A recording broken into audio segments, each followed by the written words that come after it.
You're listening to TIP. On today's show, we bring back our master of the small cap enterprise, Mr. Eric Cinnamon. Eric has been a portfolio manager for over 2 decades and is a regular guest here on the Investors Podcast. And on today's show, Eric provides a pitch on 3 different small cap companies while Stig and I troubleshoot and ask Eric some of the contrarian and hard questions. This is a great episode if you're a student of financial valuation and trying to find undervalued picks in the marketplace and just generally trying to understand how to think about going through that entire process. So without further delay, here's our discussion with Eric Cinnamon. You are listening to the Investors Podcast, where we study the financial markets and read the books that influence self-made billionaires the most. We keep you informed and prepared for the unexpected.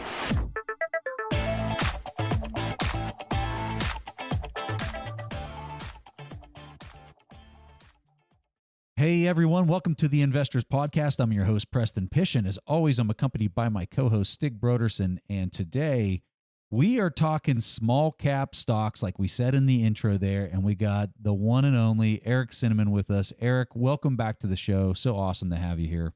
Thanks. It's great to be back. So I love these episodes because we're always talking about the big companies, but there's tons and tons of great small cap businesses that you can find out there, and there's tons of them. It's just hard to know the specifics, and they kind of get bumped around a little bit more in the marketplace because they are competing with big contenders in mid cap and large cap. So I'm excited to talk to you about a couple companies that have piqued your interest. And we want to go a little deep into just a couple companies opposed to just talking the broad industry and just talking general information. So let's dig into some things. Let's show some people how you do your analysis. Let's hear it. So what would be one of your first picks that you would want to talk about, Eric? Well, I've got one that just the name of it's going to turn a lot of people off. It's called Natural Gas Services. What they do is they manufacture and lease natural gas compressors. So it's a pretty exciting business. It's about a 170 million market cap. So probably is not going to make it on a lot of your screens. And right now they're near the trough of the cycle. So they're not making a lot of money. So if you screen on income, net earnings, you're probably going to miss this type of stock. Yeah, and that was one of the first things. So before we started recording, Eric sent over the 3 tickers that he was going to discuss. And so when I was just looking through the financials on this one, that is exactly what stuck out to me was the net income for 2018 for the last year was literally nothing. But the years before, you were doing 20 million, 6 million, 10 million, 14 million. So it's knocking out anywhere from like 10 to 20 million a year. And then the top line on the company for 2018 was 65 million. So talk to us why you're thinking right now is a great time versus any other time. Well, it's a natural gas compressor company, so it's tied to the E&Ps, the energy industry, and obviously extremely cyclical. So I always like to buy cyclicals near the troughs. And this definitely applies for natural gas services, where natural gas exploration is in the tank right now is probably going to get worse with natural gas near $2. The business also is used for oil. So just overall, the industry is becoming much more disciplined with CapEx. You see a declining rig count right now. Really, since 2014, energy service has been pretty much in a bear market with near trough results. In this case, natural gas services is almost asset valuation. The way we run money is we usually value businesses discounting future free cash flows. And I know you guys do a lot of that as well. Sort of that perpetual bond, the high quality business, where natural gas services at this point, the assets are very inexpensive relative to any type of replacement cost or even the market value of their assets. So this one would be more of an asset valuation where you can buy, we have a market cap of 170 million. And they have total assets of 300 million and only 40 million in liabilities. 30 million of that is deferred taxes, long-term liabilities. So you really only have about, maybe a little 10, 15 million of true liabilities there that might be due in the near term with 300 million in assets, tangible book value near $19 a share, and the stock's at $13. So a significant discount to tangible book, 0.7. This is the cheapest the stock has been since the crisis of 2009. So this is a good example of a net asset valuation instead of a discounted cash flow valuation. So Eric, whenever you say we are at the trough of the cycle, how do you identify that? Well, you can look at historical rig counts. That usually gives you a good indicator of where you are in the cycle. And right now we're very low in the rig counts. I would say it could go lower. Just the way the energy industry has become more disciplined with their capex and cash flows. This is the first time I can remember in my career, and I've been doing this for quite a while with energy, where they are living within their cash flows. And if prices of natural gas and oil continue to fall, I think you could see lower capex. But natural gas services is an interesting situation where their compressors, which by the way are used to increase the productivity wells, increase productivity. The compressors are also used to transport the gas from the wells to the midstream assets or the pipelines. Again, very tied to the capex of the energy industry.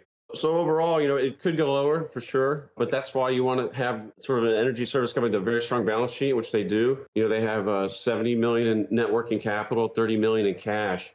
It's very rare that you see an energy firm that focuses on full cycle profitability. They've done a good job historically of only investing when they're getting paid to take risk, and they'll do it aggressively with their cash. And then when they're not getting paid, they won't. So it reminds me a lot of how we manage money. You're getting paid to take risks, you should, and when you're not, you don't. And that's why you'll see their cash actually fluctuate on the balance sheet considerably. It's been as high as over 60 million and as low as near nothing. But you're not going to debt. It's very important that you have these strong balance sheet names. So to answer your question, it could go lower, but if it does go lower, you want to own a cyclical that has a good balance sheet where the competitors, most of their competitors, some of our LPs, they pay dividends, their cash flows are constrained, their balance sheets are much more levered, highly levered, many of their competitors. And it's a competitive advantage. And I think as we go through this cycle, what we'll find, I think, especially when it ends, the balance sheets are going to really become important. The three names we're going to talk about all have great balance sheets, and I think that's the theme we're focusing on right now. So you're saying that because NGS doesn't have that model where they're having to pay out these very large dividends, it gives them a lot more flexibility in the way that they can invest and prepare themselves for risk on, risk off type behaviors. Am I hearing you right, or is there something more to it? No, that's exactly right. I mean, a strong balance sheet is a competitive advantage, especially for a cyclical business. I mean, the last thing you want to do as an owner of, or if you're renting these compressors, and by the way, they do rent, most of their revenues are for rentals, 75%, and the other quarter is sales of the compressors. So it's actually a pretty good business. The rental gross margins are very impressive. But yeah, I mean, they will get some large clients because of their balance sheet. Let's go into a little more detail of the industry itself. What are you seeing right now? The low prices, natural gas right now is near $2 MCF, which is very low, well below break even for a lot of companies. There's so much production, especially in the Permian and the oil-related areas where natural gas is a byproduct. You can't give it away. The only thing worse than natural gas right now, I think, is toxic waste. You have to pay money to pull it out. I mean, you could flare it, but you can only flare it for so long. You get a license for that. So yeah, you should probably pay attention to the cycle, the energy cycle. But what I like about the energy cycle, because of the shale wells, the lives are so short that the cycles are relatively compressed. If these wells end, their lives are 12 to 18 months, or the majority of their lives are, you need to replace these reserves, about 25% a year. $2 natural gas, I think, is going to go a long way in solving the natural gas glut.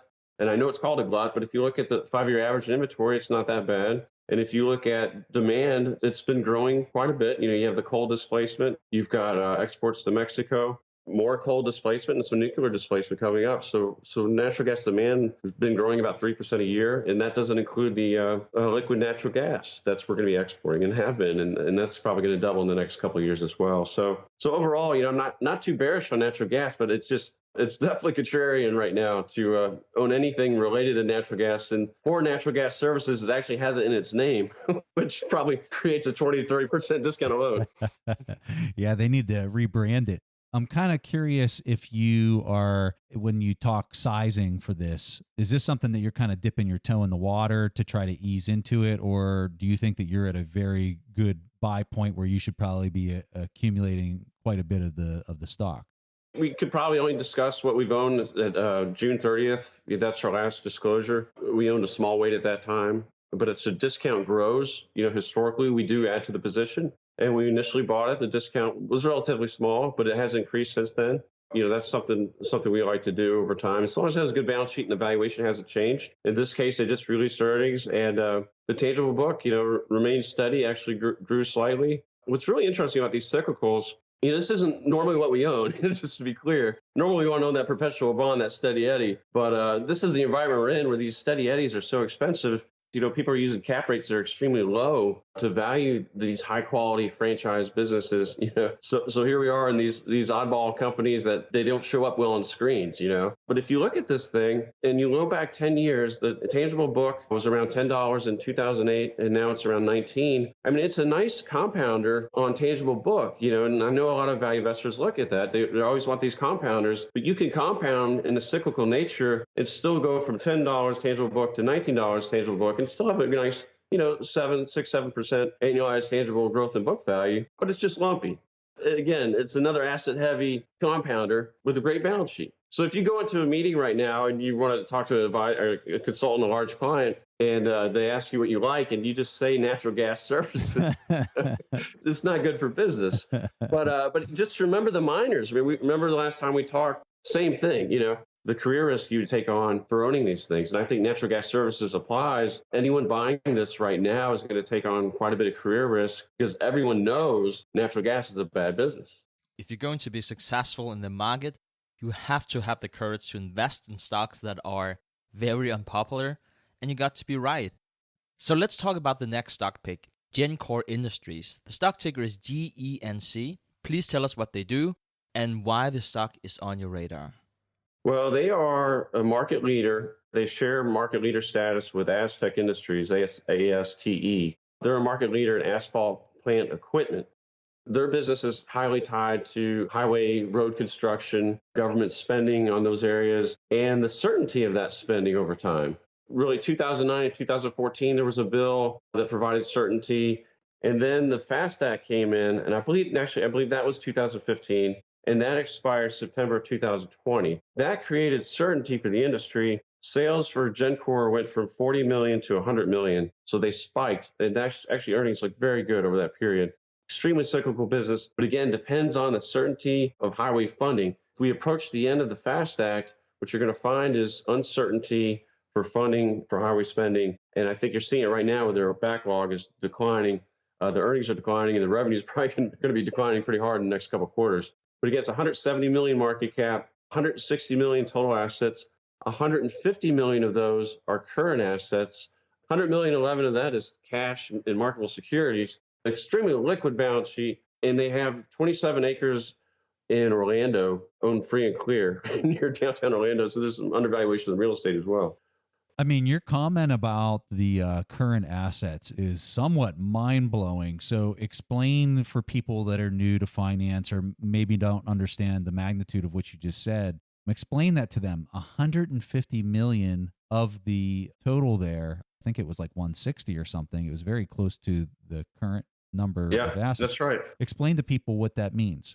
So the 162 million of assets, so you're buying the business for 175 million. And it has 162 million of assets, and 154 million is current assets. 111 million of that is actually liquid in cash and marketable securities. And it's an interesting story how they got their cash. They built two synthetic plants for Carbotronics. This was a long time ago. Part of the payment wasn't just in cash. They gave them ownership of two of these plants, and they got massive tax credits for these and eventually large cash payments. I mean, they got a ton of cash. It is invested some in corporate bonds and equities as well. So you should know that there's some market risk there. But what this is saying is the business is extremely liquid. Even though it's cyclical and they do lose money in downturns, it's not significant relative to their cash. And again, it's a competitive advantage. So when you value things on book value, they're not all created equally. And that's one of the things on natural gas services as well. What you have is with Gencore, a book value of 150 million. Well, most of it's assets, right? So it's like 160 million in assets and 10 million in liabilities. I mean, that's really incredible where you don't have the risk on the liabilities. And usually when people look at book value, they're just thinking of their assets, but there's also liability risk. Well, and I think it's important that if a particular company like this is being traded heavily based off of the book value, and you have all those risks on the balance sheet, now all of a sudden the valuation gets really elastic. I guess I'm just adding a little bit more context to your comment because it makes so much sense after you describe it that way. And I think that there's a huge learning point there for a lot of people, that if you are using the balance sheet or the book value to help measure value, or you're using that as your multiple, think about that, what he just described, because that's a huge tip. Yeah, and another thing I would recommend, and again, these are all sort of tangible book valuations. Look over a long period of time and through all their cycles, and look for the write-offs, because you can have a large tangible book, which in this case we have with NGS, not so much with Gencore, but it's much more liquid. We could talk about that as far as the discount goes. But if you go back to natural gas services and look at historically after the crash in the energy industry, and then you look for the write-offs. And actually, in 2014 was a very nasty environment, and they had a tiny write-off. It was like $900,000 net, very insignificant relative to $300 million. But if you look at a lot of energy companies, yes, you could find plenty of discounts to book. But if you look historically at them over a long period of time, especially the E&P companies, you'll find multi-million-dollar, hundred millions of dollars of write-offs. That's very interesting, Eric.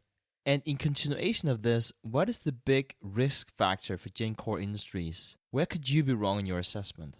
The allocation of the $111 million in cash. So it's a good thing and a bad thing. But historically, they've held on to this, and I think they could do an acquisition in the future. But I think they've done a good job of waiting. Obviously, they waited a very long time, so that gives me comfort. But that would be a very big risk where they did an acquisition, because extremely cyclical companies don't like being cyclical, and they might do something with that cash to try to change who they are. I like the embrace, hey, we're a 40 million to 100 million revenue company, depending on where we are in the cycle, normalize it, and you could come up with a 4 million or so in free cash flow a year. It's not a bad business. But if you go buy something completely different, you could completely alter this business. So that's going to be the tricky part for them. Interesting. Okay, well, let's go ahead and try this last one here, the Crimson Wine Group. And this is ticker CWGL. It's the same market cap. It's funny. All three of these are 170 million. It fits with our view on small caps right now, where you're finding value is, away from the perpetual bond, high quality names. Everyone wants to own a franchise right now, and wide moat. Those are very expensive in our opinion.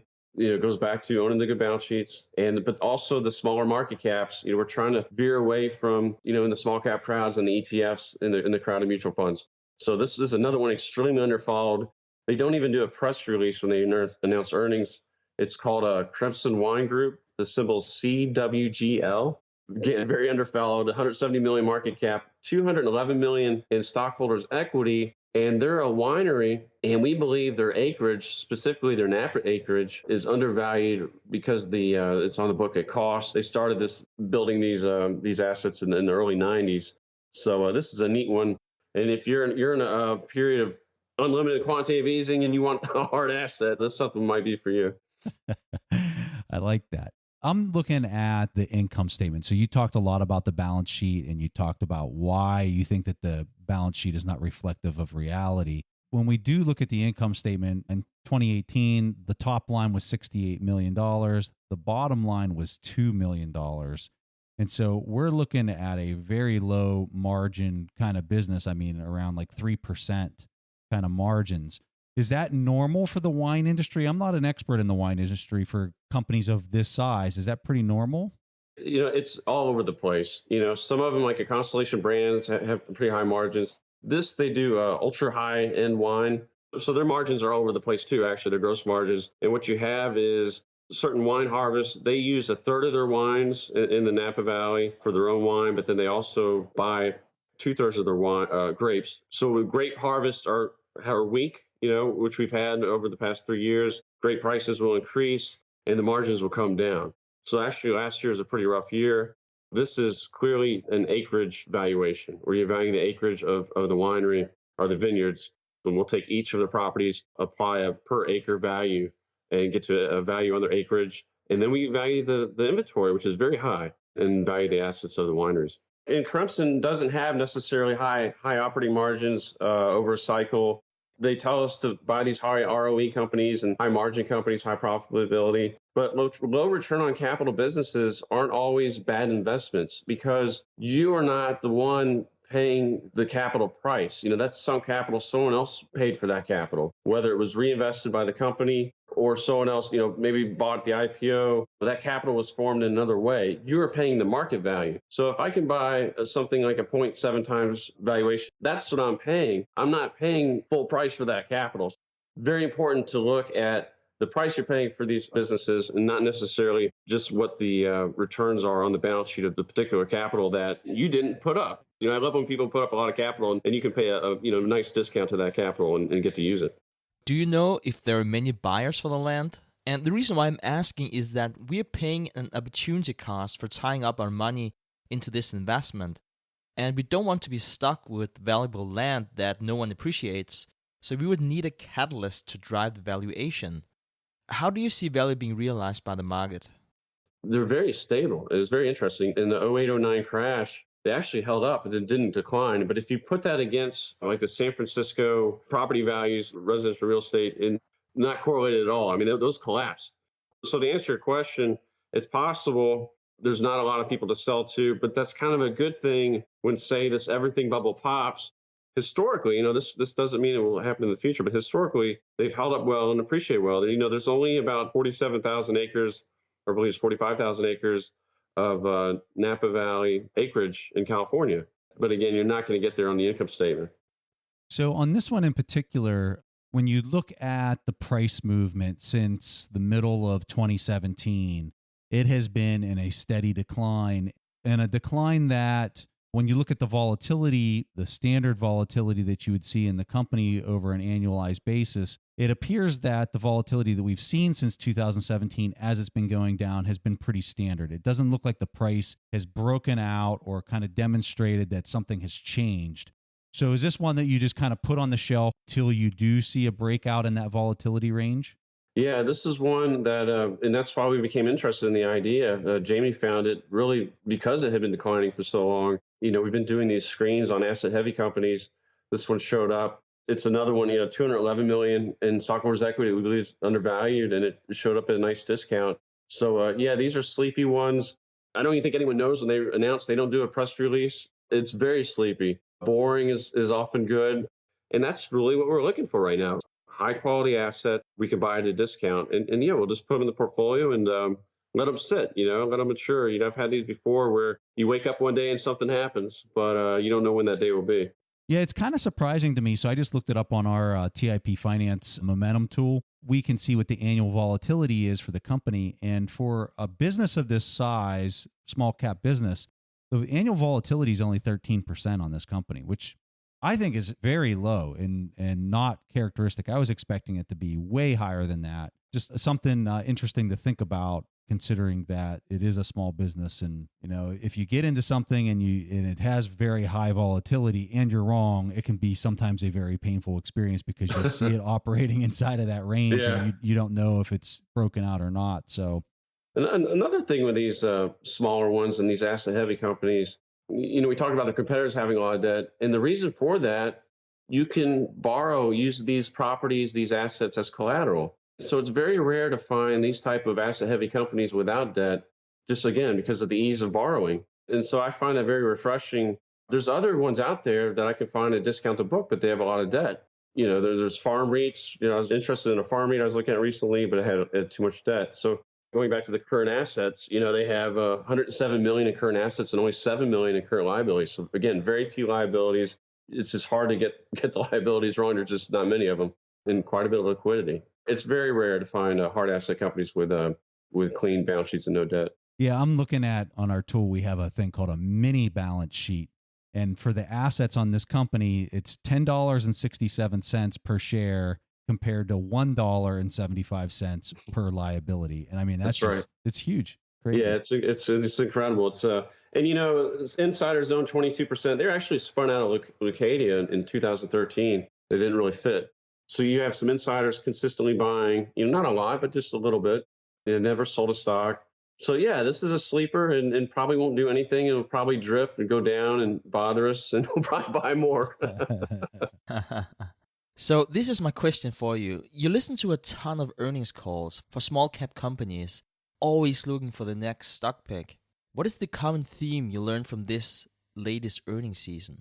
I'm finding now that the stock market and the economy seem to be highly correlated, which I don't think it should surprise anyone at this point in the cycle. And then Q2 it wasn't recessionary. I think a lot of bears, and I'd put myself in that camp. The cash in the portfolio was about 92% at the end of June, so extremely high cash levels. So I would consider that bearish. Where the consumer sector seems to be doing quite well right now, but there's definitely more uncertainty in the more cyclical names, such as transportation. Energy is definitely slowing. I think you're going to have a weak Q3, Q4, and then some of the industrials as well, obviously with export concerns. So it's definitely more mixed picture, but I don't see it as an environment where we need to be panicking at this point. All bets are off. We have a 20, 30% decline in asset prices. How does the bond market play into some of the ways that you're looking at where we're at in the entire business cycle? Because, you look around the world and you got all these negative interest rate bonds, especially over in Europe. The U.S. is the best in the world right now as far as getting any kind of yield. Do you have concerns of some of that spilling into the impacts to some of your positions in the small cap sector? We don't use sovereign debt or yields or risk-free rates for our valuation purposes. When we discount future free cash flows, we're typically using what we lend to a business and apply risk premium to that, because in our opinion, risk-free rates have nothing to do with the risk of the cash flows of a business, or very little to do. Outside what happens to the economy or the result from the economy of those low rates. So it hasn't influenced our valuation process, but I would say it's definitely made my head hurt. And then when they have negative rates here, of course, it's coming. That's what I'm being told. I was listening to a manager on Bloomberg TV last night explain why sovereign debt should yield 0 or less, because there's no risk. But I'm like, here's a fiduciary on television, already explaining people are really justifying how you can own these things. It's concerning. Yeah, you hear that argument about having no risk. And as long as you don't have a competitor to a fiat-based currency system with a fixed monetary baseline to some extent, one could make the argument that this rate can continue for a little while. Even though I don't think that risk-free is the right term, perhaps rude awakening might be the term we're looking for here. A rude awakening is some very uncomfortable client meetings. When they have to explain, how they bought 30-year debt with a negative yield. I'm glad I'm not going to be in that meeting. I hope it doesn't come here, but I guess that's the new narrative, right? That they're already building it, that it's okay and justified. And this goes back to the operating results of the companies. Labor market's still pretty tight. Economy is not that bad. It will be if the market crashes, for sure. That definitely will have a very nasty recession. But as it is right now, while these decisions are being made, things are not that bad to even be contemplating these type of rates and these type of policy measures. It's very concerning. Crazy. Yeah, to say the least.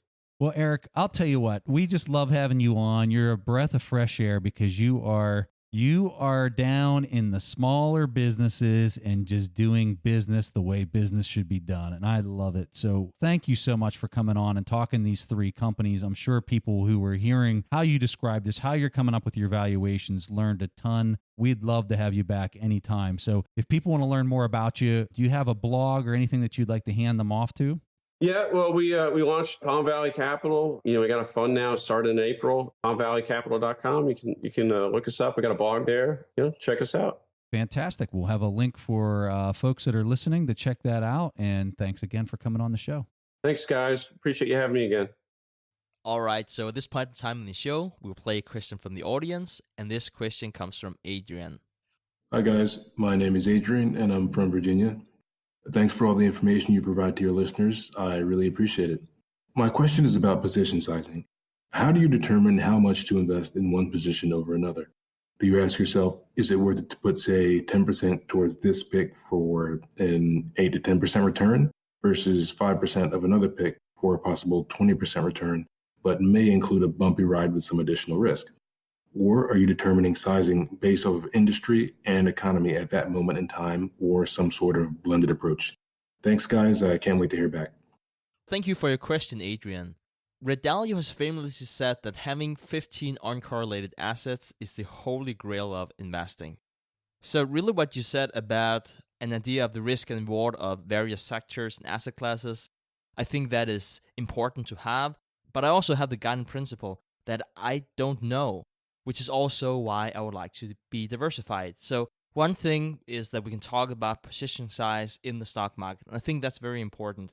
And I would say that I have a relatively concentrated portfolio, but the only reason why I have a concentrated portfolio is also because I have other assets that are not stocks, and they're uncorrelated with the stock market. So I also have a private business, I own some real estate, and a few other assets. That really also influence on how diversified you need to be in the stock market. Another thing that you bring up is the expected return. And yes, I do look at what the risk is of losing my invested amount when I make my position size. I can handle a lot of volatility, but if I do think there's a risk of losing my principal, but have a high upside that justifies it, I would definitely ensure to make many small bets and mitigate the downside risk in aggregate, and then combine it with the upside. But really, there are as many ways to construct a portfolio as there are investors. If you look away from ETF investing, which is different, and you only focus on individual picks, I would suggest that you have between 10 and 20 stocks. With more than 20 stocks, the gain of extra diversification from owning another, say, 100 stocks is almost non-existing, as long as the 20 stocks that you have are already diversified. And you will likely be stressed out more about having 20 stocks in your portfolio and even more on a watch list. And it's probably not worth your time. You can, of course, also choose to buy an ETF. And the ETF that investors typically buy is a market-weighted ETF, meaning that the bigger companies are overrepresented. So, for instance, in the S&P 500, Apple might be 4%. So, if you buy the biggest and most diversified ETFs, it might even be an equal-weighted ETF, and you buy the stock market, you would typically not need more than 2 or 3 ETFs. And depending on your strategy, you might argue that you can just buy one ETF. You have ETFs out there that covers all asset classes and has very, very little volatility. I recommend that you do not have more than 10% of your portfolio in one security. And this is only in securities where you think that the long-term risk of a permanent loss is close to zero. As certain as you might be that the investment thesis is correct, you could be wrong. Like Ken Fisher said here on a recent episode, even the best investors in the world are only right 70% of the time. So definitely always think about what Redelio said about having 15 uncorrelated assets and why that is so important in investing. So this is such a very, very important question, because if you talk to anybody that's managed money, that's been in the game for multiple decades, they'll be sure to tell you that it's all about position size. So what's incredible is you not only have to find winners, but you have to find winners that aren't correlated, according to Ray Dalio, who is one of the best investors ever. And so I would like to share a tool with you that I found online that has helped me, and it helps you compare and contrast and understand the correlations between various stock picks and also various ETFs. And the tool is called AIstockcharts.com. We'll have a link to that in the show notes if you want to check it out, but it's great because you can put in whatever picks you have, whatever the tickers are, and it'll show you how correlated the picks are. So if you have a portfolio of 10 or 15 stocks and you want to see how correlated they are, you can use this tool to figure that out. It's very useful, and I think you'll get a lot of value out of it. Of all the stock conversations I've had with people through the years, it's very, very rare that you talk to somebody and they talk about how they aren't investing in something or that they are investing in something because of the correlation between the picks. But I think that if you talk to somebody who's managing an enormous amount of money, this is where they really focus their efforts. They try to find those winners and they try to understand the correlation between them, because that helps them mitigate their risk. So, Adrian, for asking such a great question, we have an online course called our Intrinsic Value course that we're going to give you completely for free. Additionally, we have a filtering and momentum tool, which we call TIP Finance. We're going to give you a year-long subscription to TIP Finance completely for free. Leave us a question at asktheinvestors.com. That's asktheinvestors.com. If you're interested in these tools, simply go to our website, theinvestorspodcast.com. And you can see right there in our top level navigation, there's links to TIP Finance and also the TIP Academy, where you'd find the Intrinsic Value course. All right, guys, that was all that Preston and I had for this week's episode of the Investors Podcast. We see each other again next week. Thank you for listening to TIP. To access our show notes, courses, or forums, go to theinvestorspodcast.com. This show is for entertainment purposes only. Before making any decisions, consult a professional. This show is copyrighted by the Investors Podcast Network. Written permissions must be granted before syndication or rebroadcasting.